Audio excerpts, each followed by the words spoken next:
Magandang araw mga idol. To marami na naman kaming kalakal na ginamit namin sa paggawa ng sasakyan.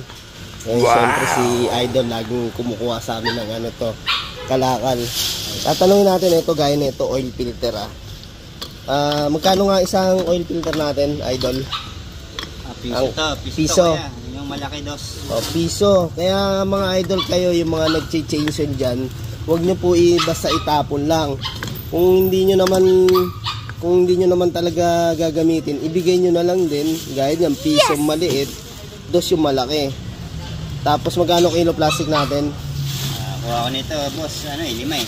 5 piso sa plastic na palaking bagay na makakatulong tayo. Tapos syempre pambili rin sana natin ng expenses dito sa shop, yung sabon, panlinis, mga ganon. Tapos ito, mayroon kami mga pinagbaklasan ng mga alloy.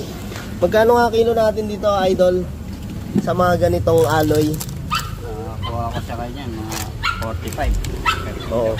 Kukunin ni idol sa atin to, 45. Kasi para may kita din naman siya. Kasi bebenta niya sa junk shop yan. Basta kung...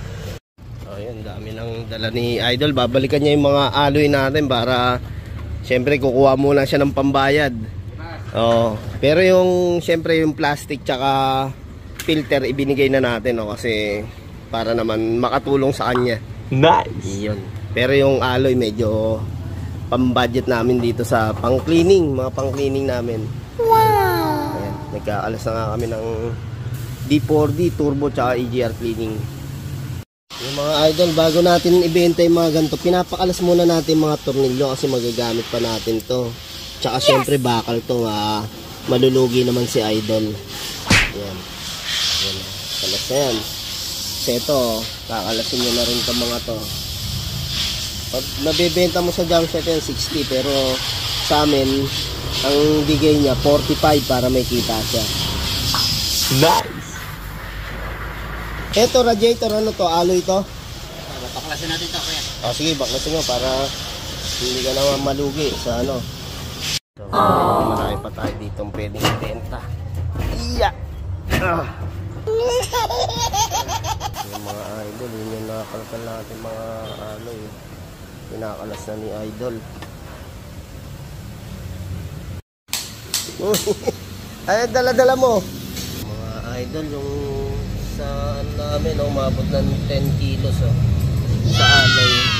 May 11 kilos pala. Wow. Yan. Sige, iwalay natin yung bakal sa susunod. Sige, at sa bawasan.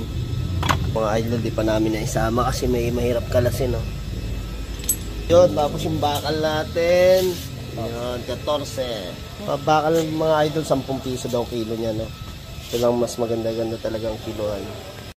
Ito mga kol, hindi pa dinala ni idol kasi nga marami pang bakal na nakakabit, Ayan, tapos syempre, ayan, kimita tayo ng 590 sa napagbentahan natin ng bakal tsaka alloy.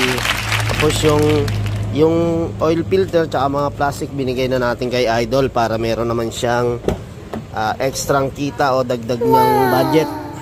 Yan, pagka kami nakaluwag, bibigyan na namin lahat kay idol yan. Kaya maraming salamat sa yan sa mga angkol natin dyan na lagi nagpapagawa dito sa aming auto shop. Thank you mga call.